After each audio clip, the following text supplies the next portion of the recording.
Olá pessoal, tudo bem com vocês? Eu sou Fabiola Antunes e nós somos Aquela Filha.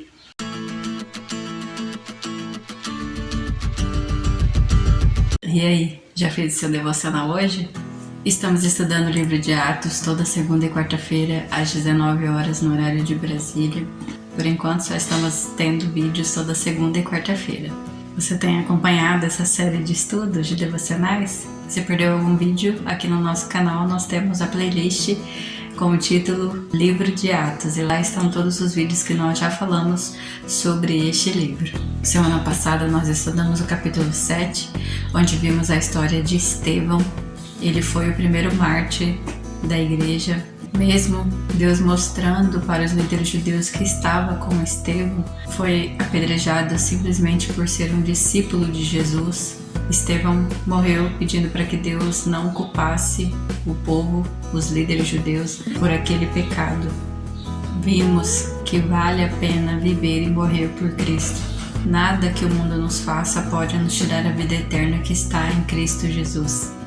E hoje veremos que após a morte de Estevão, a igreja passou por uma onda de perseguição, fazendo com que os irmãos fossem espalhados pela região da Judeia e Samaria.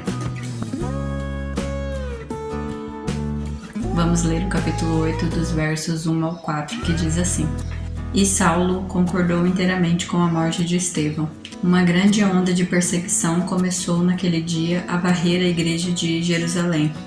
Todos eles, com exceção dos apóstolos, foram dispersos pelas regiões da Judeia e de Samaria. Alguns homens devotos vieram e com grande tristeza sepultaram Estevão.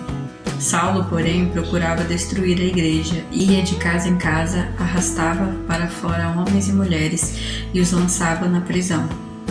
Os que haviam sido dispersos, porém, anunciavam as boas novas a respeito de Jesus, por onde quer que fosse. Não sei se vocês já tinham reparado, mas no finalzinho do capítulo 7 começa a ser falado sobre Saulo. E aqui, no primeiro versículo do capítulo 8, fala novamente sobre Saulo, e no verso 3 também fala sobre ele. Então, daqui para frente nós falaremos sobre Saulo, que foi um grande perseguidor da igreja antes da sua conversão. O objetivo de Jesus nunca foi que a mensagem do Evangelho ficasse só em Jerusalém. Porém, ele disse aos seus discípulos que ficassem em Jerusalém até a descida do Espírito Santo, que era o cumprimento da promessa. Lá no capítulo 1 de Atos, versículo 4, Jesus diz assim: Certa ocasião, enquanto comia com eles, deu-lhes a seguinte ordem: Não saiam de Jerusalém até o Pai enviar a promessa, conforme lhes disse antes. Verso 5: João batizou com água, mas dentro de poucos dias vocês serão batizados com o Espírito Santo. Então Jesus disse aos seus discípulos, aos seus seguidores, aos seus apóstolos que não saíssem de Jerusalém até a descida do Espírito Santo. Mas nunca foi o objetivo de Jesus que a mensagem ficasse só em Jerusalém, ou que a mensagem do Evangelho ficasse só ali entre eles. No capítulo 10 de João, Jesus fala sobre ele ser o bom pastor e que ele conhece as suas ovelhas e ele sabe quem são as suas ovelhas. O verso 14 a 16 diz assim: Eu sou o bom pastor, conheço minhas ovelhas e elas me conhecem. Assim como meu Pai me conhece e eu o conheço, e eu sacrifico minha vida pelas ovelhas. Tenho outras ovelhas que não estão nesse curral. Devo trazê-las também. Elas ouvirão minha voz e haverá um só rebanho e um só pastor. Jesus já havia dito aos seus discípulos que havia outras ovelhas que não estavam ali, e essas outras ovelhas somos nós. Porém, eles precisavam ainda estar ali em Jerusalém até a descida do Espírito Santo, que já vimos que já aconteceu. E provavelmente, se não houvesse essa perseguição, a igreja não sairia de Jerusalém, continuaria lá. Nem tudo que nos acontece é para o nosso mal, é para nos destruir ou nos desmotivar. Tem coisas que acontecem que é para que a gente avance, para que a gente cresça, para que a gente continue a falar sobre Jesus, e às vezes a gente não entende isso. Voltando novamente no capítulo 1, agora no verso 8, Jesus diz assim aos seus discípulos: Vocês receberão poder quando o Espírito Santo descer sobre vocês e serão minhas testemunhas em toda parte, em Jerusalém e em toda a Judeia, em Samaria e nos lugares mais distantes da terra. Em outras versões traz, até os confins da terra. Com a perseguição, eles acabaram indo para outros lugares, se espalhando pelas regiões da Judeia e Samaria.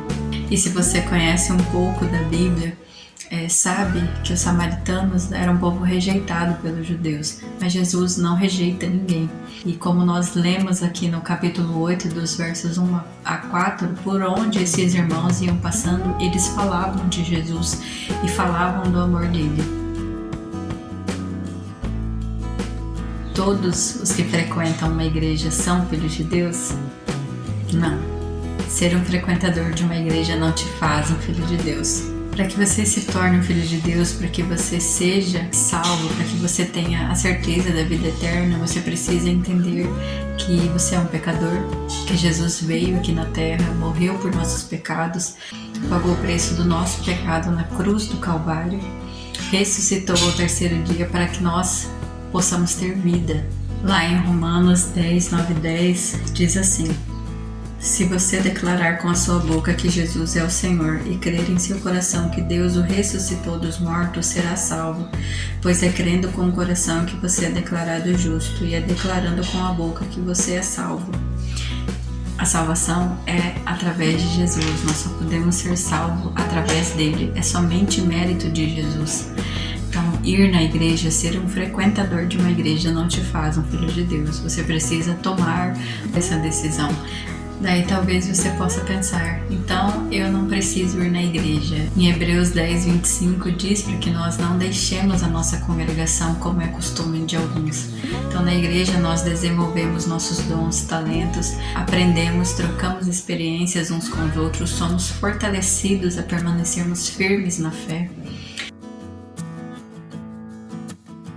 João 1,12 diz que todos que receberam a Jesus têm o direito de serem chamados de filhos de Deus.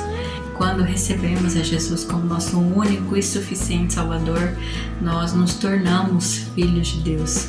Então, mesmo que forem perseguidos por amor a Cristo, continuarão sendo filhos de Deus. Podem mudar de cidade, estado, país, que por onde passarem continuarão anunciando que Jesus é o Filho de Deus, anunciando o Evangelho, a boa notícia de que Jesus salva.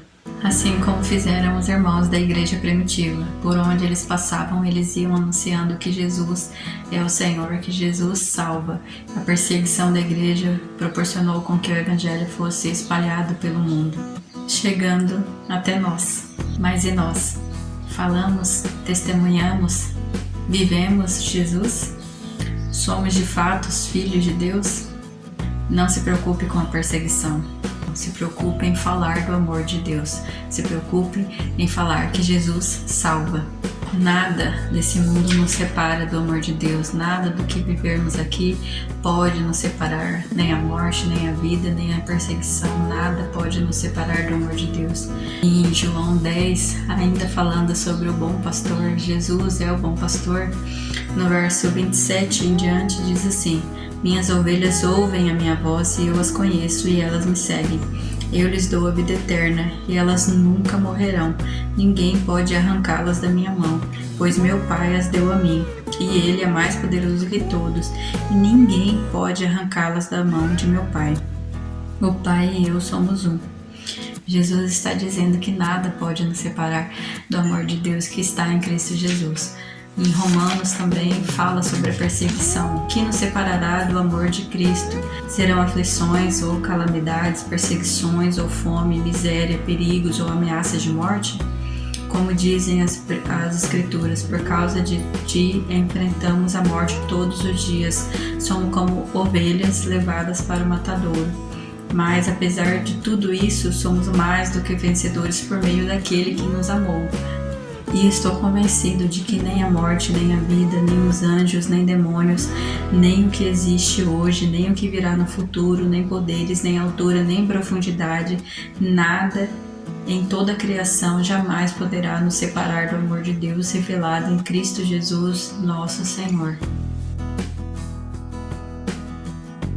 Após a morte de Estevão, a igreja passou por uma onda de perseguição, fazendo com que os irmãos fossem espalhados pela Judeia e Samaria. Mas como lemos, isso não os desanimou, não os fez desistir da fé, desistir de viver Jesus, de pregar sobre Jesus, de falar sobre o amor que está em Cristo Jesus.